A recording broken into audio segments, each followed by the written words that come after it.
안녕하세요. 정기사입니다. 이번 영상에서는 석사, 박사 과정을 하고 있는 분들, 그분들을 위해서 준비했습니다. 이제 제가 갖고 있는 팁들을 몇 개 설명해 드릴 거고요.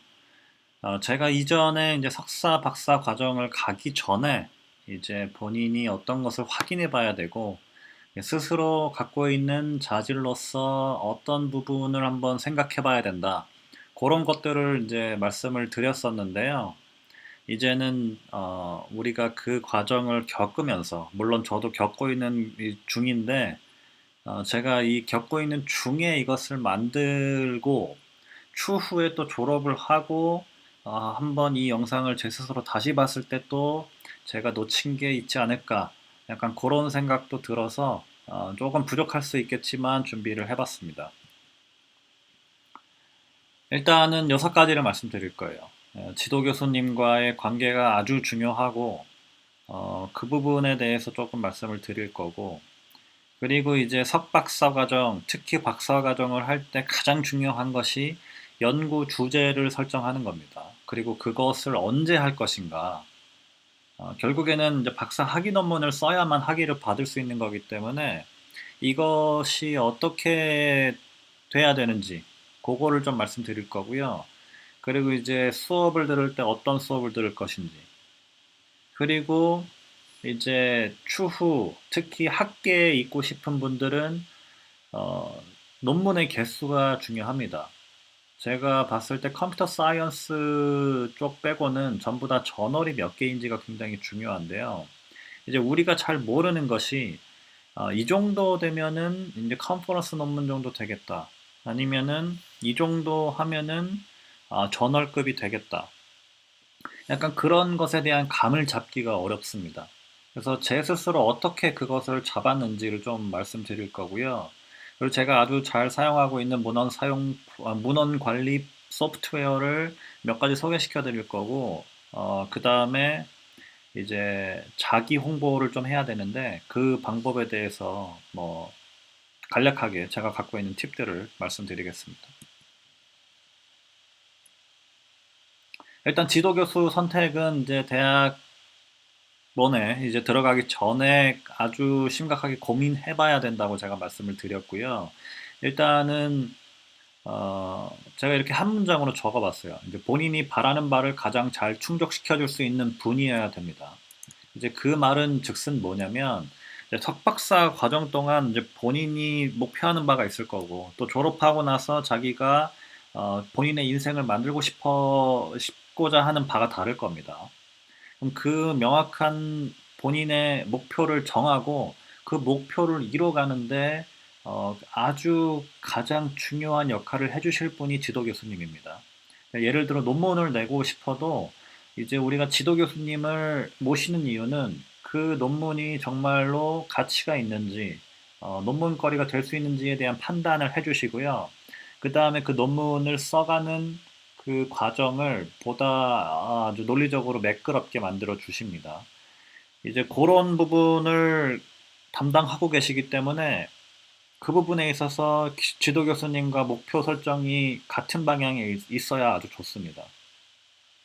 그리고 이제 인건비 같은 것도 얼마나 주실 수 있는지도 지도 교수님이 결정하시는 거고요. 그리고 이제 아무래도 학계 쪽을 보면 논문 실적을 중요하게 생각을 합니다. 근데 또 어떤 것들을 보냐면 이제 수업과 관련돼서 어떤 경험이 있는지도 보게 되는데 이제 거기에서 대부분 대학원생들이 할 수 있는 것들은 이제 수업 조교를 하는 겁니다. 이제 수업 조교를 할 때 어떤 수업 조교를 할 수 있는지 그런 것들도 지도 교수님과 상의를 통해서 하게 되고요. 일단 그런 것들이 이제 어느 정도 일맥상통하게 가는 것이 아주 중요합니다. 제가 봤을 때 아주 제일 중요한 건 지도 교수님의 인품입니다. 일단은 이 두 개의 다른 인격체가 같은 방향을 바라본다는 게 굉장히 어렵습니다. 그리고 이 각자 할 수 있는 능력치도 다르고 욕심도 다르기 때문에 그것을 맞추는 것이 어려운데 아무래도 이제 윗분이 지도 교수님의 인품이 훌륭하시면 조금 더 인내를 더 해주신다거나 하는 부분이 있기 때문에 일단 그런 부분을 조금 고려를 하고 본인이 이제 불평불만이 있을 때도 어느 정도 토로할 수 있는지 그런 것들을 가늠 잘 하면서 지도 교수님과의 관계를 아주 좋게 만들 필요가 있습니다. 그리고 제일 중요한 것 중에 한 개가 연구 주제 설정을 하는 건데요. 일단 제가 우선순위로 두는 것들을 이제 네 가지를 적어봤습니다. 일단 첫 번째는 지도 교수님과 본인이 같이 관심이 있는 주제를 정하는 게 좋습니다. 두 번째는 지도 교수님께서 관심 있는 주제. 나는 관심이 좀 없는데 지도 교수님께서 관심 있는 주제가 두 번째고요. 세 번째는 본인이 지도 교수님의 흥미를 불러일으킬 수 있는 주제. 이 말은 뭐냐면 지도 교수님은 크게 관심 없었는데 이제 제가 어느 아이디어를 얘기해 봤더니 조금 관심이 있으시대요. 이제 이게 세 번째입니다. 그리고 네 번째는 이제 나 혼자 하고 싶은 주제입니다. 제가 이것을 찬찬히 보시면 제가 굉장히 지도 교수님 중심으로 적어놨습니다. 제가 왜 그러냐면 제가 어떤 케이스들을 많이 봤냐면 일단 지도 교수님이 시키는 일을 이제 시키는 연구 주제를 받아서 하는데 본인은 재미가 없는 거예요. 관심이 없고 이제 그래서 이제 좀 하다가 이제 연구도 잘 안 풀리고 하니까 이제 내가 하고 싶은 걸 하겠다라고 얘기를 해서 지도 교수님께서 그렇게 해라 해가지고 이제 일을 진행을 시킨 거죠. 근데 제가 이 그 학생이 어떻게 됐는지를 보니까 일단 지도 교수님이 크게 관심이 없어요. 그 주제에 관심이 없기 때문에 굉장히 그 연구에 대해서 얘기하기가 어려워지고 그리고 아주 중요한 게 뭐냐면 이 인건비가 나가는 것 자체가 어떤 프로젝트 수행을 통해서 프로젝트에 대한 그 금액을 받으신 거고 그 프로젝트를 수행하는 역할로서 대학원생을 부리고 계신 건데 그 부분에 있어서의 갭이 발생합니다. 그렇기 때문에 인건비를 못 주겠다. 뭐 약간 이런 아주 힘든 상황이 벌어질 수도 있어요. 그래서 제가 봤을 때는 이제 지도 교수님께서 주시는 주제를 본인이 좀 잘 받아들여서 그것에 대해 계속 아이디어도 내고 하면서 본인의 흥미를 그쪽으로 맞추는 게 제가 봤을 때는 가장 효율적인 방법이라고 생각합니다. 물론 이게 가장 맞냐? 이거는 저도 잘 모르겠습니다. 물론 지도 교수님께서 정해주신 주제가 흥미롭지 않을 수 있고, 뭔가 나중에 이슈가 덜 될 수도 있죠. 제가 갖고 있는 아이디어가 더 훌륭할 수도 있습니다. 저는 그거에 대해 부인하진 않는데, 이 지도 교수님께서 이제 해주셔야 될 부분이 이제 논문으로 만들어 가는 과정 등등이 굉장히 많기 때문에 제가 봤을 때는 이렇게 하는 것이 어차피 박사 학위를 받는 것이 이제 석사 학위나 박사 학위를 받는 것이 목표라고 한다면 이 부분이 좀 낫지 않나. 이것은 굉장히 저의 개인적인 의견입니다. 그리고 제가 봤을 때 이 주제를 결정하는 것이 빠르면 빠를수록 좋습니다. 그렇기 때문에 제가 지도 교수님이 주시는 주제에 좀 자신의 흥미를 맞추는 아니면 원래 그쪽에 흥미를 갖고 있는 것이 가장 좋다고 말씀드린 건데요. 왜냐하면 연구 주제를 이제 박사 과정이 예를 들어 뭐 4년, 5년이라고 했을 때 한 3년 차, 4년 차 때 연구 주제를 잡는 친구들이 있어요. 왜냐면은 이 시장, 이 연구에도 이쪽 분야가 조금 돈이 된다. 아니면 이쪽 분야가 좀 관심을 많이 끈다라는 것을 지도 교수님이 잘 알고 계시고 본인이 그것을 파악하려면 논문을 많이 읽어봐야 되는데 그것이 시간이 좀 걸립니다. 그렇기 때문에 이 졸업했을 때 논문이 몇 개나 나오는지가 꽤 중요한데 그 부분에 있어서 조금 경쟁력이 떨어질 가능성이 높습니다. 그렇기 때문에 좀 빨리 잡으면 좋고요. 이 부분에 대해서는 굉장히 제 개인적인 의견이니까 의견을 달리 하시는 분들 또 좋은 사례들이 있으시면 혹시 답글로 달아주시면 저도 아주 재밌는 어, 이제 뭐 사례를 한 개 보는 게 아닌가 그렇게 생각이 들 것 같아요. 그리고 이제 수업 선택이 있는데요. 이제 수업을 어떤 걸 들어야 되는지는 굉장히 클리어합니다. 본인의 연구에 도움이 되는 수업을 들어야 됩니다. 제가 보면 이제 각 과정마다 필수적으로 들어야 되는 과목들이 있는데요. 이제 그 과목들을 빼놓고는 본인 연구에서 사용할 방법론을 굉장히 심도 있게 가르쳐주는 수업이라든지 하는 것들을 들어서 본인이 이 연구를 진행할 때 더 빠르게, 그리고 그 방법론에 대해서 여쭤볼 사람이 있게끔 이제 본인의 그 과정을 만들어가는 것이 좋고요. 지도 교수님과 상담을 해서 그 수업 들을 것을 정하는 것이 좋습니다. 어, 이거는 이렇게 하고 있는 연구실이 굉장히 많고요. 저도 석사과정, 박사과정 지도 교수님 두 분 다 제가 들을 수업을 굉장히 많이 지도해 주셨어요. 특히 박사과정을 하고 있는 과정에서는 거의 자유가 없다라고 싶을 정도로 그렇게 정해서 그렇게 수업을 들었었습니다. 그리고 이제 제가 가장 어려웠던 부분 중 한 개가 이 정도면 컨퍼런스고 이 정도면 저널이다. 약간 이거에 대한 감을 잡기가 굉장히 어려웠고요. 제가 어떻게 했는지 그 과정을 조금 말씀드리려고 합니다. 일단은 본인 연구 분야에 가장 저명한 저널들이 있을 거예요. 이제 본인 지도 교수님이 주로 내시는 이 저널들이 있을 거고요. 그 저널들이 어떤 저널들이 있는지를 먼저 파악을 하는 게 좋습니다. 그것은 연구실 홈페이지나 뭐 교수님의 구글 스칼라라든지 그런 것들을 통해서 확인을 할 수 있고요. 아니면 지도 교수님께 직접 여쭤봐도 되죠. 그런 것을 통해서 그 저널을 확인을 하고요. 그 다음에 저널뿐만 아니라 컨퍼런스도 확인을 해야겠네요. 근데 그거를 확인을 하고요. 그 다음에 거기서 출간된 논문들을 굉장히 많이 읽어야 됩니다. 굉장히 많이 읽어야만, 이게 이 정도 분량이 돼야만, 아, 컨퍼런스 아니면은 저널이 되겠구나. 약간 그런 감을 잡을 수 있습니다. 물론 이 저널마다 이 편차가 굉장히 심해요. 제 말은 이제 어떤 논문은 굉장히 잘 쓴 논문이고 어떤 논문은 조금 애매한 논문이 있긴 합니다. 근데 이제 본인이 그 스탠다드도 본인 스스로 어느 정도 정해야 될 것 같아요. 이 정도 논문은 내가 봤을 때도 별로 안 좋다. 그러면 그 논문보다는, 이 정도 논문이면 굉장히 잘 썼다라는 것을 보고, 그것이 포함하고 있는 분량, 아니면은 일의 양, 그런 것들을 본인이 스스로 계속 감을 잡아야 돼요. 그리고 그것이 감이 안 잡히면 지도 교수님께 계속 여쭤보는 것도 방법입니다.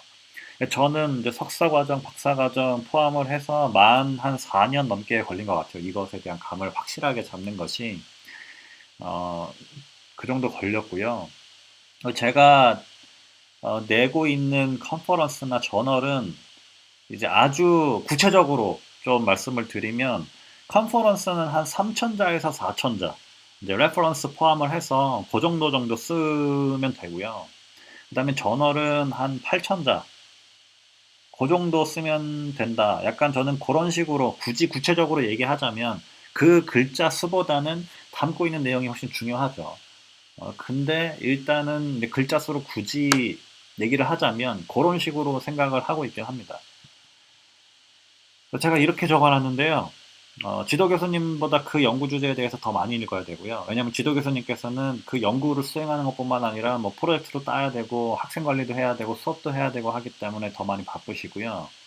그래서 이제 새로 연구 주제를 했을 때, 잘 모르실 경우도 있습니다. 그렇기 때문에, 박사과정이나 석사과정 분들도 많이 읽어야 되고요. 특히 박사과정을 하시는 분들은, 저널, 본인 연구 분야에서 출간되고 있는 저널, 최신 트렌드, 이런 것들을 다 파악을 하셔야 됩니다. 제가 아주 건방지게 적어놨지만, 진짜 이 정도 수준이 돼야 됩니다. 속으로 지도 교수님의 지식을 비웃을 수 있을 수준이 돼야 됩니다. 지도 교수님보다 본인이 많이 알아야 돼요. 그 분야에 대해서. 그러니까 그 정도 마인드를 갖고 시작을 하시는 게 좋고요. 그래야만 이제 컨퍼런스, 저널에 대한 파악이 됩니다. 요거는 제가 일반적으로 논문을 쓸 때 이제 중요하게 가져가야 되는 이제 스트럭처를 적어 놨는데요. 이거는 뭐 다음 영상에서 만들던지 큰 연관은 없는 것 같아서 넘어가겠습니다. 그리고 제가 가장 잘하고 있는 가장 도움이 많이 되고 있는 것 중에 한 개가 뭐냐면 문헌 관리 소프트웨어를 사용하고 있습니다.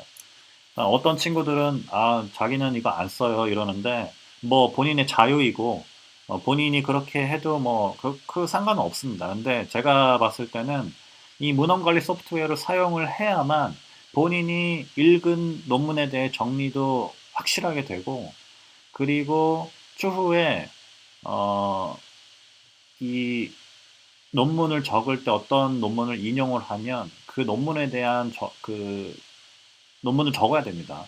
이제 뭐 저자라든지 논문 그 제목이라든지 아니면 실린 저널이라든지 뭐 권호 이런 것들을 적어야 됩니다. 근데 그런 것들에 대한 시간을 굉장히 단축할 수 있어요. 제가 여기 이렇게 적어놨는데요. 이제 5개 제가 그냥 인터넷에서 찾아가지고 딴 건데요. 가장 유명한 것들이 이렇게 있다고 하고요. RefWorks, 조테로, 엔드노트, 맨델리, Cite You Like 뭐 이렇게 있다고 하는데요. 저는 엔드노트를 사용하고 있습니다. 여기서 비용이 가장 비싼 것 같은데요.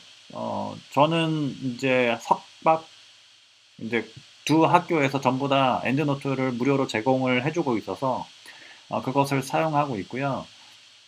지금 이거 보면은 맨 마지막에 이제 웹페이지로 이제 뭐 인용 이제 그 저널이나 컨퍼런스를 따올 수 있느냐 하면은 이 엔드노트가 안 되고 좀 불편한 부분이 있어요. 그래서 요거는 제가 다른 문헌 관리 소프트웨어를 안 써봤기 때문에 얼마나 불편한지 그런 건 제가 가늠이 잘 안 되는데 이 부분에 대해서는 제가 영상을 한번 다시 만들던지 제가 어떻게 관리를 하고 있는지 그런 것들을 한번 보여드리는 것도 도움이 되는 영상이 될 것 같다고 생각을 합니다.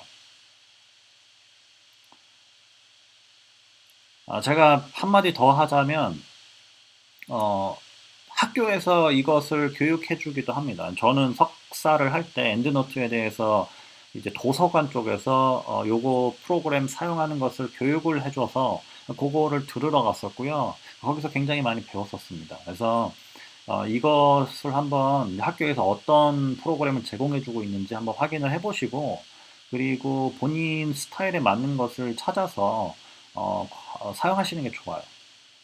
정말 추천드립니다.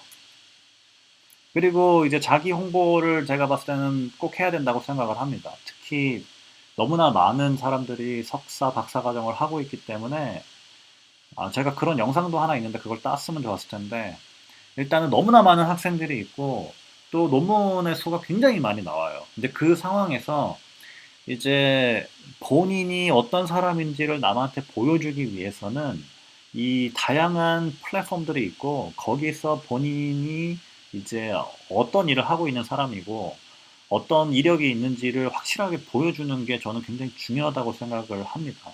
저는 이게 좀 웃기지만 이 남 뒷조사하는 게 좀 습관이 됐습니다. 이 뒷조사라 하면은 이제 저랑 비슷한 이 커리어를 밟으신 분들이 어떤 학교를 졸업했고 몇 년 만에 졸업했고 논문은 몇 개나 썼고 뭐 이런 것들을 저는 다 찾아봐요. 예, 약간 좀 너무 좀 편집증적인 그 아니냐 약간 이렇게 보실 수도 있는데 일단 제가 목표하는 바를 이루기 위해서 그걸 이룬 사람들이 얼마나 했는지 저는 그런 것들을 보고요. 그리고 이제 제가 뭐 컨퍼런스를 가서 만난 이제 학생 같은 위치에 있는 친구들을 봐도 그 친구들 논문 몇 개나 썼지 하면서 찾아봅니다. 근데 이제 그 관리를 굉장히 잘하고 있는 사람들이 있고요. 못하고 있는 이제 찾아봐도 안 나와요. 구글에서 찾아보면 안 나옵니다. 그러면은 이 부분에 대해서 별로 신경 안 쓰는구나 하면 하게 되고 조금 그 친구에 대한 흥미를 계속 유지하기가 어렵습니다. 왜냐면은 실제로 만날 일이 그렇게 많지 않은데 인터넷으로라도 이제 그 사람이 어떤 일을 하고 있는지를 계속 확인할 수 있으면 이제 좀 이런 논문을 새로 썼는데 이 부분에 대해서 내가 이 부분을 물어보고 싶다. 약간 이런 것들에 대한 그 관리가 이제 없는 사람들한테는 잘 안 돼요. 그렇기 때문에 제가 이제 알려드리고 싶은 사이트들은 이 세 가지가 있고요. 링크드인은 굉장히 유명한 이제 본인 이제 이력서 같은 것을 올리는 이제 소셜 네트워크입니다. 그거 한번 들어가서 가입을 하시고 본인 학교나 이력이나 이런 것들을 적으면 미국이나 뭐 다른 나라에서는 우리나라는 굉장히 활성화 안 돼 있는 것 같은데요. 이제 다른 나라는 이제 이것을 통해서 실제로 구인구직이 많이 이루어진다고 합니다. 그리고 구글 스칼라는 굉장히 영향력이 있는 이유가 뭐냐면 구글 스칼라를 보시면 이제 몇 번이나 인용이 됐는지 그 사람이 쓴 논문이 몇 번이나 인용이 됐는지가 나옵니다. 일단은 제가 누가 있죠? 제가 이분이 제가 하고 있는 연구 분야의 아주 전설적인 분인데요. 이 위키피디아 페이지도 있고 이분이 얼마 전에 구글 스칼라 페이지를 없앴더라고요. 그래서 이분도 굉장히 유명한 분이고요. 이분도 이제 구글 스칼라 사이테이션스 이렇게 있잖아요. 그래서 보시면 이분은 이제 본인이 쓴 논문이 총 11,000번 이상 되신 거죠. 이 정도면 굉장히 높은 수치고요. 이 책 한 개가 거의 5,000번이기 때문에 여하튼 그렇습니다. 그래서 본인이 내가 하고 있는 연구가 다른 사람들도 관심 많이 갖고 있어. 이런 것들을 좀 어필을 하려면은 이제 만드시는 게 좋고요. 물론 이제 논문이 없어서 못 만드는 경우가 있고 논문을 이제 냈는데 인용지수 한번 보니까 이거는 그냥 구글로 치면은 다 나옵니다. 예를 들어 요거를 한번 검색을 해보죠. 이렇게 검색을 하면은 지금 보면은 이제 424번 인용이 됐잖아요. 그럼 이렇게 제가 그 논문을 검색을 하면 이렇게 나와요. 426이네요, 여기서는. 이렇게 나오기 때문에 이제 본인이 그거를 자기 논문을 봤을 때 이제 인용이 한 번도 안 됐네. 그래가지고 구글 스칼라를 안 만드는 경우가 있습니다. 근데 제가 봤을 때는 이 없는 것보다는 있는 게 나은 것 같아요. 그리고 이제 researchgate.net이라는 것도 있고요. 이것은 제가 봤을 때 어떤 분들은 굉장히 잘 활용하고 있다고 합니다. 저는 그냥 계정만 만들어 놓고 그러고 있는데요. 일단은 이것도 한번 보시고 계정을 만드시는 게 좋고요. 그 다음에 혹시 이제 가능하다면 본인 웹페이지를 만드는 것도 저는 아주 훌륭한 방법 중 한 개라고 생각합니다. 왜냐면 굉장히 형식을 자기가 원하는 대로 할 수 있기 때문에 이런 구글 스칼라나 링크드인 뭐 이런 것에서 보여줄 수 없는 부분을 이제 조금 보여줄 수 있고 본인의 자기의 얘기를 조금 더 할 수 있기 때문에 본인 홈페이지에 갖고 있는 친구들도 굉장히 많고요. 그런 것도 혹시 시간이 날 때 한 번쯤은 공부를 해서 본인 사이트를 만드는 것도 본인이 좀 뿌듯하다고 해야 되나요? 저는 갖고 있다가 얼마 전에 돈을 안 내서 없어졌는데 저도 시간 날 때 다시 구축을 할 생각이고요. 일단 그거를 한번 또 생각을 해보시는 게 좋을 것 같습니다. 일단 준비한 내용은 여기까지인데요. 제가 이제 논문에 대해 어떻게 우리가 사고를 해야 되는지 그 부분에 있어서 물론 저도 아직 많이 부족하고 하지만 이제 제 경험을 통해서 그리고 이제 제가 교수님들한테 피드백을 받는 거나 아니면은 제가 어떤 논문을 리뷰를 해서 이제 어떤 저널이나 컨퍼런스에 리뷰를 해야 될 때 제가 가장 중점적으로 보는 것이 이제 논문이 얼마나 잘 논리 전개를 하느냐 그 부분인데요. 이제 그 부분은 제가 영상을 따로 만들겠습니다. 그래서 아까 슬라이드 한 개를 넘겼고요. 그 다음에 문헌 정보 사이트 그 소프트웨어 사용하는 방법은 제 방식을 이제 한번 보여드릴게요. 그래서 이제 제 방식을 참고하시고 그 다음에 본인 스타일대로 문헌 정보 관리를 하면 되지 않을까 싶습니다. 그래서 영상을 2개 정도 더 만들려고 하니까요. 네, 뭐 그렇습니다. 전기사였습니다. 감사합니다.